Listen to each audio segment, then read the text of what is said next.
Hi students, and welcome to another video lecture series. This is indefinite integration and this is according to JEE pattern. So here in this lecture series we are going to cover two types of questions. पहला है जो आपने state board में cover किया है और दूसरा है जो अपन पहली बार देखने वाले हैं. ऐसे दोनों पैटर्न्स में अपने क्वेश्चंस कवर होने वाले हैं.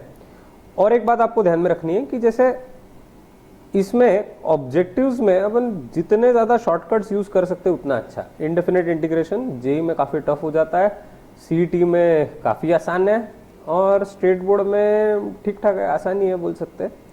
तो चलो ठीक है, अब बेसिक्स से स्टार्ट करते हैं. एकदम शॉर्ट में मैं बता रहा हूँ. तो सबसे पहले तो आपके सिलेबस के पॉइंट ऑफ व्यू से आप लोगों को डिफरेंशियल कैलकुलस में लिमिट्स करवाया जाता है, continuity, differentiation and AOD. These four chapters are a part of differential calculus. Then in integral calculus you have indefinite integration, definite integration and area under the curve. ये portions जो है आपके वो integral calculus में है. तो अपन ये start कर रहे हैं अभी. नेक्स्ट डेफिनेट इंटीग्रेशन रहेगा, उसके बाद में एरिया अंडर कर्व. और एक दोनों की एक साथ एप्लीकेशन है जिस चैप्टर का नाम है डिफरेंशियल इक्वेशंस और उनकी एप्लीकेशंस. तो ऐसा अपना टोटल सिलेबस है कैलकुलस का, जिसमें से अपना डिफरेंशियल कैलकुलस पूरा हो चुका है.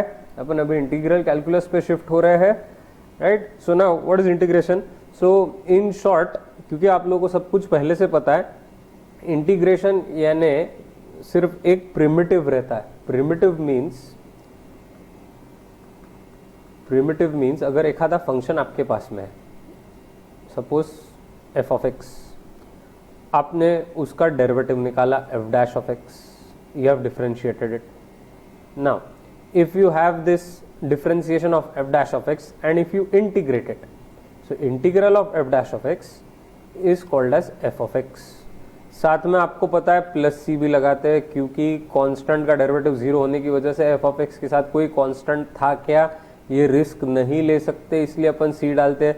सी can be zero, C can be anything, C is a fixed constant. Okay, so integral of F dash of x is always F of X plus C. तो ये फंक्शन हुआ डेरिवेटिव और ये उसका ओरिजिनल फंक्शन यानी ये हुआ primitive. So what is integral. Integration is nothing but anti derivative.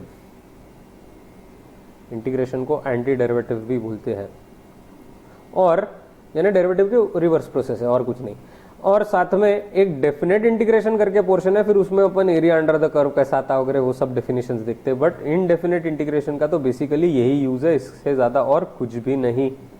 चलो आगे का पोर्शन देखते हैं. Now what you have to do is in integration you have to remember कि आप लोगों को सबसे पहले एक प्रॉब्लम टाइप करना पड़ता है जो सिर्फ बेसिक्स के ऊपर रहता. अब बेसिक्स के ऊपर यानी क्या, तो स्टैंडर्ड जितने भी फंक्शंस है उनके इंटीग्रल्स आपको आते हैं. जैसे कि इंटीग्रल ऑफ कॉस एक्स आता है कि नहीं सब लोगों को. Integral of cos X is sine x plus C. वो पूरी लिस्ट है आपके पास में. लगे तो एक लिस्ट मैं नीचे अपलोड करके रखता हूँ वीडियो के नीचे, वो आप पीडीएफ डाउनलोड कर सकते हो. फिर इंटीग्रल ऑफ साइन एक्स यानी वो माइनस कॉस एक्स प्लस सी ऐसा रहता है, आप लोगों को पहले से पता है, बराबर. अब ये सब रिजल्ट्स की लिस्ट, स्टैंडर्ड लिस्ट, ये आपको आनी चाहिए टाइप 1 के लिए. और साथ में आपको आने चाहिए ट्रिग्नोमेट्री के रिजल्ट्स, वो भी लगे तो मैं साथ में रख देता हूँ. स्पेलिंग गड़बड़ किया मैंने. हाँ, ट्रिग्नोमेट्री के रिजल्ट्स वो भी मैं साथ में रख देता हूँ एक पीडीएफ में. और तीसरा आप लोगों को चाहिए यानी you need standard functions, that is this is the first part. You need trigonometric results, this is the second part. You also need algebraic operations यानी जो आइडेंटिटीज रहती है वो, और साथ में पॉलिनोमियल डिवीजन जैसे कॉन्सेप्ट्स. तो ये सब अगर आपको आते होंगे तो इंटीग्रेशन टाइप 1 आपको जम जाएगा बहुत इजीली. चलो अभी क्वेश्चन टाइप 1 देखते हैं. टाइप 1 का नाम है साधा इंटीग्रेशन.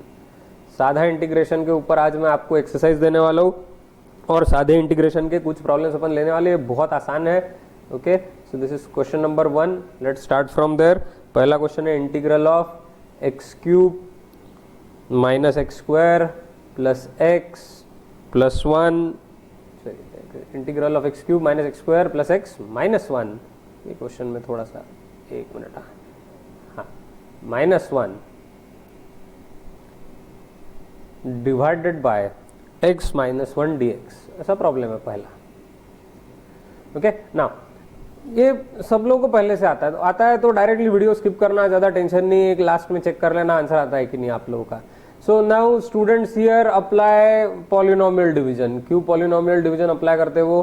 पॉलिनोमियल डिवीजन अप्लाई करो बोलते क्योंकि उनका बोलना रहता है degree of numerator is greater than that of denominator, तो उनका बोलना रहता है कि पॉलिनोमियल डिवीजन लगाओ। लेकिन मैं आपको बोलता हूँ कि थोड़ा सा जेई में हटके सोचना पड़ता। तो पहले तो ये जो x cube minus x square है इसको कुछ लिख सकते हैं कि हाँ इसमें से अगर आपने सपोज एक्स स्क्वायर कॉमन निकाला तो यहाँ आ जाएगा x minus 1 plus x minus 1, इसको क्लब कर दिया dx अपॉन इसको एक्स माइनस 1 से डिवाइड किया, इसको भी एक्स माइनस 1 से डिवाइड कर दिया। कितना आसान हो गया देखो, x माइनस 1 को कैंसल आउट कर लो, यहाँ पे भी x माइनस 1 को कैंसल आउट कर लो, बचा integral of x square plus 1 dx, जिसका इंटीग्रल कितना आएगा x cube by 3 plus x plus C. So you need not apply what we call as the standard methods या ऐसा कुछ आपको अप्लाई करना है, सब बिल्कुल नहीं है। आप मस्त शॉर्टकट्स यूज करो, आप बढ़िया आंसर निकालो, हर बार ऐसे ही करना है। So X cube by 3 plus x plus C is the final answer. Let's proceed to question number 2। एकदम बढ़िया क्वेश्चन नंबर 2 देखते हैं। So in question number 2 you have, ये शायद आपने स्टेट बोर्ड में देखा हुआ है, ये क्वेश्चन है integral of cos 2x minus cos 2 alpha upon cos x minus cos alpha dx। अब ऐसे प्रॉब्लम्स में क्या करना है आप लोगों को पता है क्या पहले से?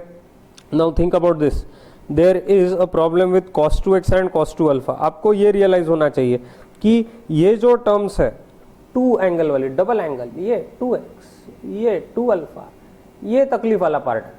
तो अपन क्या करते हैं, अपन cos 2x को लिखते हैं। क्या लिखना चाहिए? 2 cos square alpha minus 1 minus 2 cos square x minus 1 and this is minus of 2 cos square alpha minus 1 divided bye है cos x minus cos alpha. Just a second, मुझे थोड़ा अच्छा नहीं लग रहा है, ये x था, हाँ ठीक है, ओके। ना इन द नेक्स्ट स्टेप अपन क्या कर सकते हैं? Now I think that this minus 1 and this minus of minus plus 1 will get cancelled, और फिर नेक्स्ट स्टेप में अपन लिख सकते हैं इसको, this is nothing but 2 common cos square x minus cos square alpha upon cos x minus cos alpha dx। अब next step में अपन क्या लिख सकते हैं? इसको 2 बाहर निकालना, इसको लिखना cos x plus cos alpha into cos x minus cos alpha upon cos x minus cos alpha. अब आपने देखा होगा मैंने कोई सब्स्टिट्यूशन नहीं किया, कुछ सॉल्व नहीं किया, मैंने साधा इंटीग्रेशन लगाया।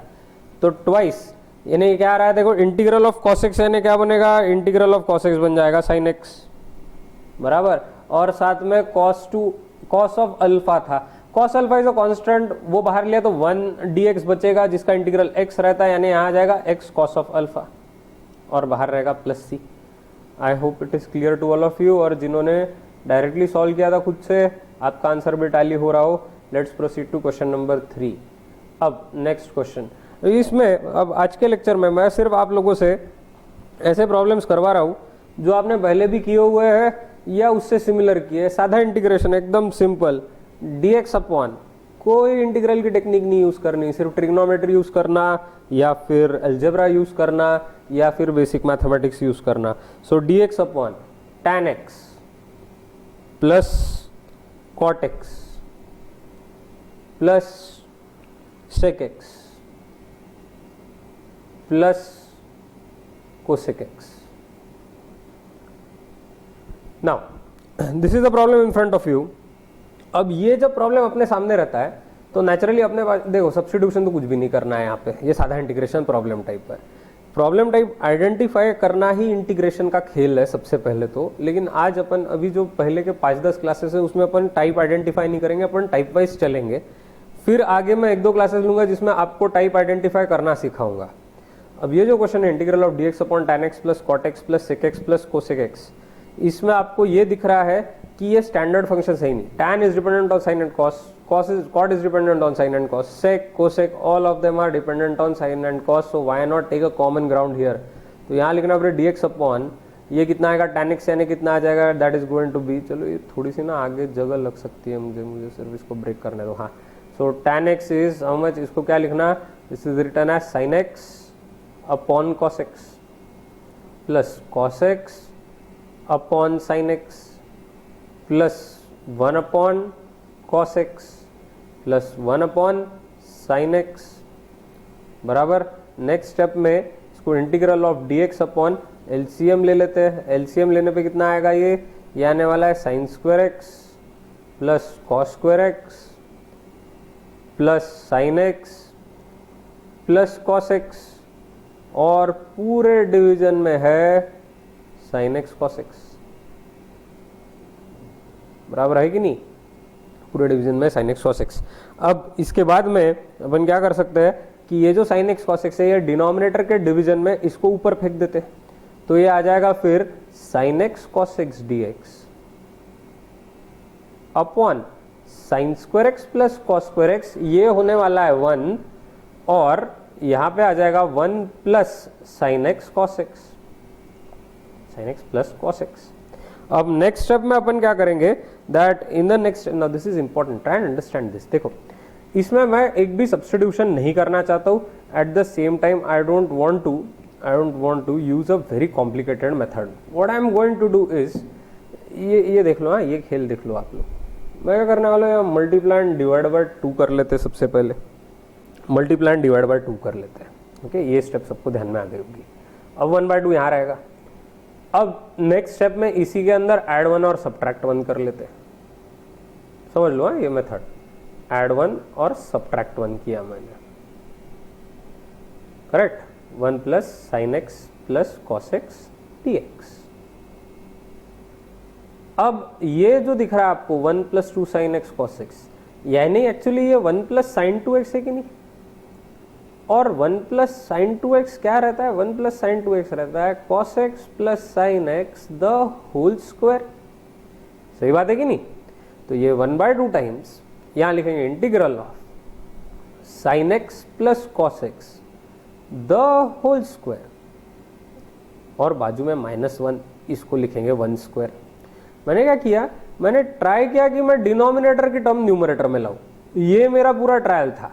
इसमें मुझे ये दिख रहा था 2 sin x cos x है, लेकिन ये टर्म्स दूर दूर तक के नहीं दिख रहे थे, तो मैंने पहले 1 लाने का ट्राई किया। 1 के लिए मैंने लिखा ऐड 1 और सब्ट्रैक्ट 1, लेकिन 1 plus sine x cos x ऐसा कोई फॉर्मूला नहीं है, 1 plus 2 sin x cos x है, इसलिए मल्टीप्लाई एंड डिवाइड बाय 2 भी पहले से किया, इतनी विजन अपनी रहनी चाहिए।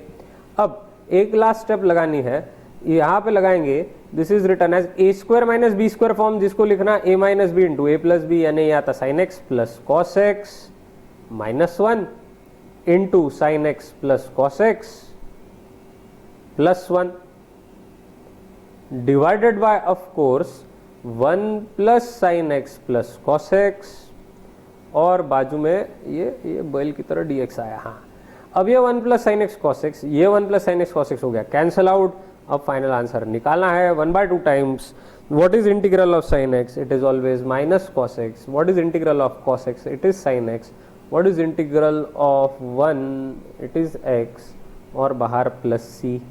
देख लो एक बार सॉल्यूशन, सबको ध्यान में आ गया होगा कैसे सॉल्व किया है मैंने। Okay, now let's proceed to the next problem, and the next problem is question number 4।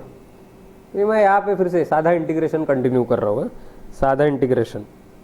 Next problem है इंटीग्रल ऑफ, सब लोगों को ये ऑलरेडी आते हैं प्रॉब्लम्स, लेकिन एक रिवीजन भी हो रही है आप लोग, tan inverse of sec x plus tan x dx। Okay, now tan inverse of sec x plus tan x dx। अब सब लोगों को ये प्रॉब्लम कैसे सॉल्व करते हैं शायद पता हो ऑलरेडी, स्टेट बोर्ड की वजह से।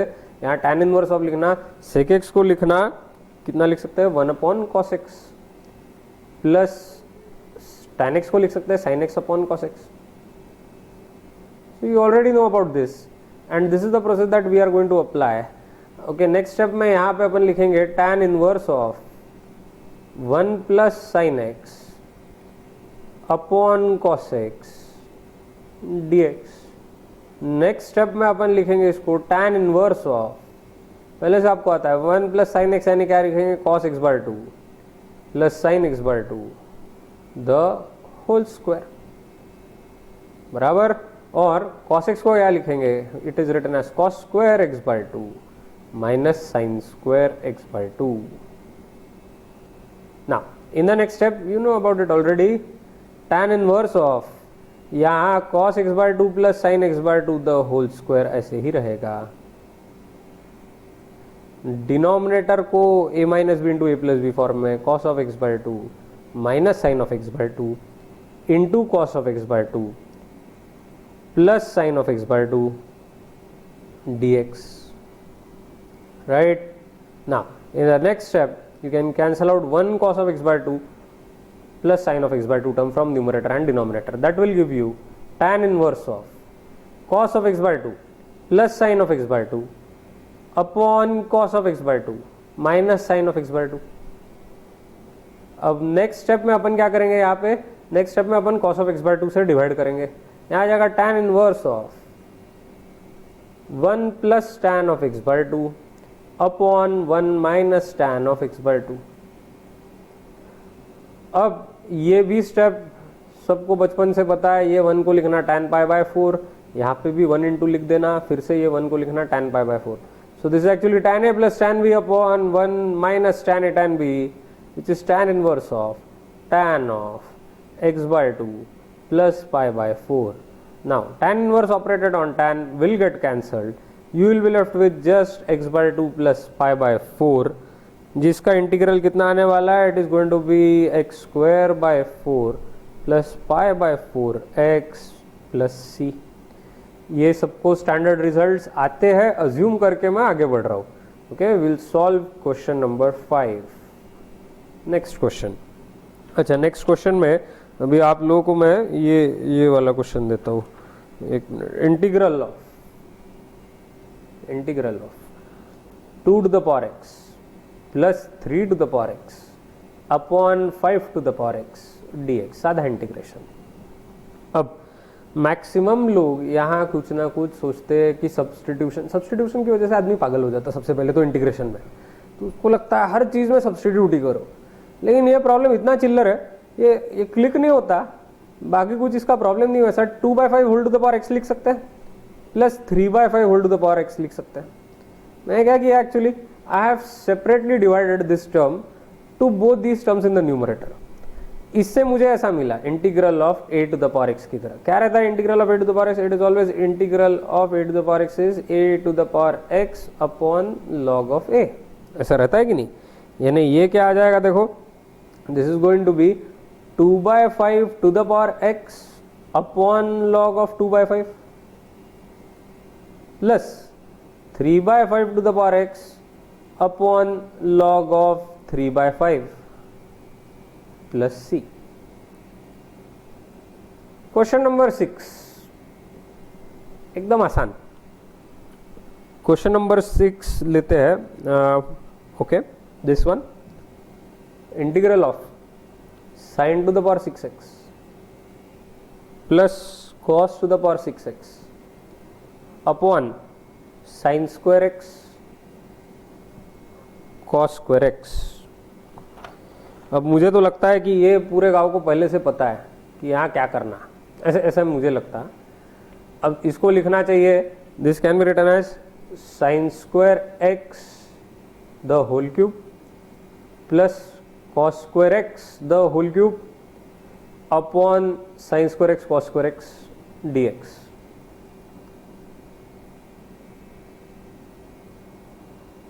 Okay, now in this I need to apply a cube plus b cube to this। a cube plus b cube लगाओगे यानी कितना आएगा यहाँ पे sin square x plus cos square x a plus b into a square यानी कितना sin to the power 4x minus sin square x cos square x plus cos to the power 4x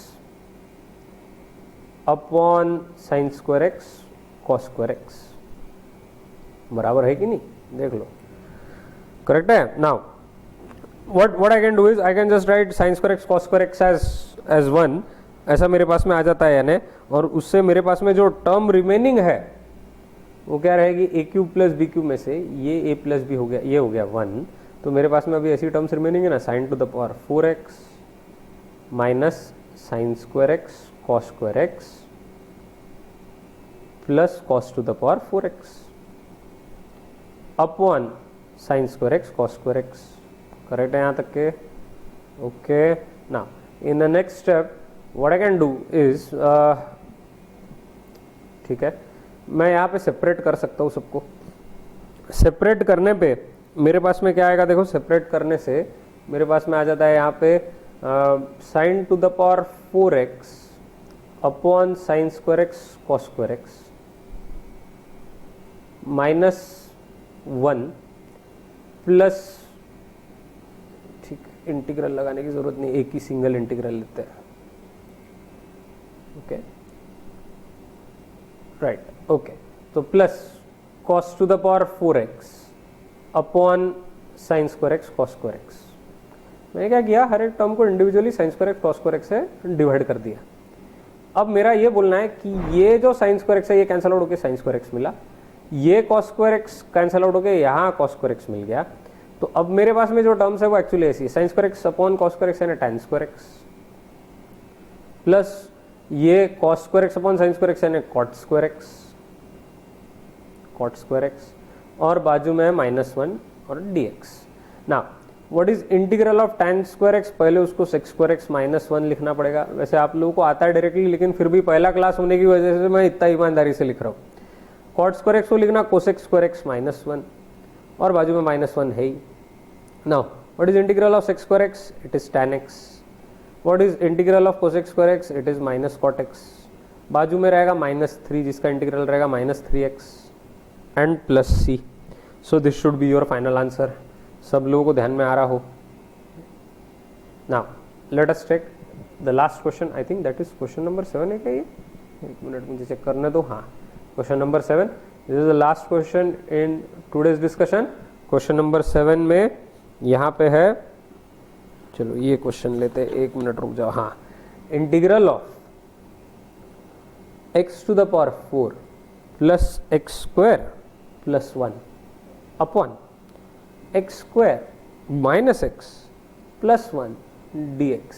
ये मस्त problem है, एकदम बढ़िया problem है ये problem आप लोगों को अच्छे से सॉल्व करना पड़ेगा. तो पॉज कर लो वीडियो, अगर देखना होगा तो ऐसा क्वेश्चन सॉल्व नहीं किया होगा पहले तो, और फिर उसके बाद में इसको अप्रोच करना. ठीक है, अब देख लो, अगर आपने पॉज किया है तो देख लो, मैं नरेशन दे रहा हूँ अभी इसका आंसर का. X to the power 4 plus x square plus 1 upon x square minus x plus 1 dx. इसमें मैं आपको सजेस्ट करूंगा कि ऐड एक्स स्क्वायर करना चाहिए और सब्ट्रैक्ट एक्स स्क्वायर करना चाहिए. Just trust me with that. Now if you add x square and subtract x square, ये सब जो सॉल्विंग टेक्निक्स है ना, एडजस्टमेंट मेथड्स, ये आपको प्रैक्टिस से ही जमेंगे. इसकी एक विजन रहनी चाहिए. पॉलिनोमियल डिवीजन हर बार अप्लाई करने की जरूरत नहीं रहती. तो X square minus x plus 1 dx ऐसा आ जाएगा. Now if you observe this term, this is nothing but A square plus 2ab प्लस बी स्क्वायर. ऑब्जर्व हो रहा है क्या? देखो, ये है X to the power 4 plus 2x square plus 1 यानी X square plus 1 the whole square. झेपलं का आता कसं सांगाल तुम्ही? बरं ठीक आहे, झेपलं असेल. Minus x square upon x square minus x plus 1 dx. Next step में यहाँ लगाना ए स्क्वायर माइनस बी स्क्वायर का फॉर्मूला, यानी ये आ जाता है x square plus 1 minus x into x square plus 1 plus x. मजा है कि नहीं बताओ? Upon x square minus x plus 1.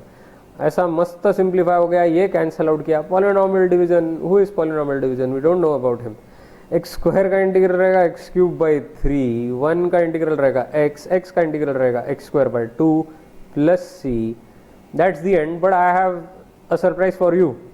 Before I end this lecture, मैं आप लोगों को एक क्वेश्चन प्रेजेंट करने वाला हूँ जो अपन बहुत दिन के बाद डिस्कस करने वाले हैं, and that is the aptitude question. हाँ, एप्टीट्यूड क्वेश्चन कहाँ गया? इधर ही होगा, हाँ हाँ ओके। ये एप्टीट्यूड क्वेश्चन, अभी इसमें मैंने 3 सीक्वेंसेस आपके सामने रखे हुए हैं और आप लोगों को देखना है बराबर और ऑब्जर्व करके क्वेश्चन 1 क्वेश्चन 2 का पहला पार्ट, क्वेश्चन 2 का दूसरा पार्ट ऑब्जर्व करो और ये सॉल्व करो। Okay, pause the video for a minute, try to solve the questions on your own if you can, that would be a great thing, otherwise you can see the solution now which I am about to tell you. Try कर लिया हो ना, तो मैं आपको answer दे रहा हूं अभी। सो पहला क्वेश्चन है, इसमें थोड़ी सी इंक चेंज कर लेनी पड़ेगी, 1 मिनट रुक जाओ। हाँ, इसमें है what number should replace the question mark, कहाँ गया पेन था नहीं, हाँ, what number should replace the question mark. अब है 9, 16, 13, 13, 17, 10, 21, 7। ये खिचड़ी है, ये एकदम से ध्यान में नहीं आता, लेकिन इसके लिए एक ऑब्जर्वेशन स्किल चाहिए। आया हो आपका आंसर तो बहुत बढ़िया, लेकिन ये देखना, इसमें अगर मैंने 4 ऐड किया, तो ऐसे 9 में 4 ऐड किया 13, 13 में 4 ऐड किया तो मैं 17 में जा रहा हूँ, 17 में 4 ऐड किया तो मैं 21 पे जाऊँगा, और ऑल्टरनेटली फिर 21 पे 4 ऐड कर दिया तो मैंने जाना चाहिए 25 पे, जो कि अपना क्वेश्चन मार्क है। फिर कुछ लोग मुझे ये पूछते तो फिर वो बाजू के टर्म क्या है, वो बैल है, तो बाजू के टर्म बैल है, उनका कुछ नहीं है। लेकिन उनमें भी अगर आपको सीक्वेंस देखना हो तो आप देख सकते हो, इसमें -3 करने से अपन इधर पहुंच रहे हैं, इसमें -3 करने से देखो इधर, ये यहाँ से -3 करने पे इधर, लेकिन फिर आगे -3 करना ही नहीं है, क्योंकि अपने को चाहिए ये टर्म, क्वेश्चन मार्क चाहिए था, वो निकाल लिया। So but still I mean this is our observation. हाँ, let's talk about question number 2 now. और क्वेश्चन नंबर 2 में ये ऐसी ग्रिड दी हुई है, इस ग्रिड में आप लोगों को ऐसे 5, 8, 7, 3, 12, 5 ऐसा दिया होगा, फिर ये क्वेश्चन मार्क था। तो मुझे ना यहाँ पे करस्पॉन्डिंगली ये टर्म्स ऑब्जर्व करना जरूरी था, ये वाले ये टर्म्स। ओके, अब ये टर्म्स अगर ऑब्जर्व करना है तो मजा ये कि मुझे हमेशा ऐड करते वक्त ये ऐसा ऐड करना है, 3 और 5, इससे मिला 8, फिर 5 और 9, इससे मिला 14। बहुत आसान है, लेकिन वो कुछ लोगों को एकदम से ऑब्जर्वेशन क्लिक नहीं होता। 8 और 9 यानी कितना हो जाएगा, 17, क्वेश्चन मार्क इज 17। शायद फिर से मैंने आंसर कर दिया आप लोगों को बराबर। और ये जो है, ये मुझे बहुत अच्छा लगा, ये क्वेश्चन अच्छा क्वेश्चन है, अच्छा क्वेश्चन है, अच्छा क्वेश्चन है। इसमें क्या करना, what number should replace the question mark, ऐसा दिया हुआ है। तो अब ये क्वेश्चन मार्क इधर ऑब्जर्व करना है, बट तीनों का सर्कल है, अब सर्कल का कुछ ना कुछ तो फंडा होगा ही। अब ये 3 पार्ट दिए हुए, ये 120 डिग्री, ये उल्टा मर्सिडीज का चिन्ह ऐसा दिख रहा अपने को। मैंने जस्ट ट्रायल एंड एरर करते हुए क्या किया था, मैंने ये ऐड करके देखा था 52, 21 और 27, जैसे कि ये 3 एरियाज है, और इसको ऐड किया।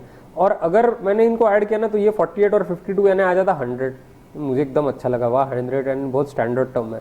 फिर मैंने लिया 34, 22 और 44, अलग ही मजा आई मुझे। फिर से ध्यान में आया 66 है, 66 प्लस 34 है, फिर से 100 मिला। So there is a pattern of course, then 16 plus 71 plus question mark should be equal to 100। अब 71 और 16 यानी कितना हुआ, 87 हुआ क्या, 87 plus question mark equal to 100, कि वो भी 100 रहना चाहिए। तो क्वेश्चन मार्क की वैल्यू आ जाती है कितनी, 13। Okay, so these are your final answers and that's the end of the video. I will be back tomorrow again with new type, integration with substitution, and one more aptitude question. Okay, that's it for now. चलो मिलते हैं next time.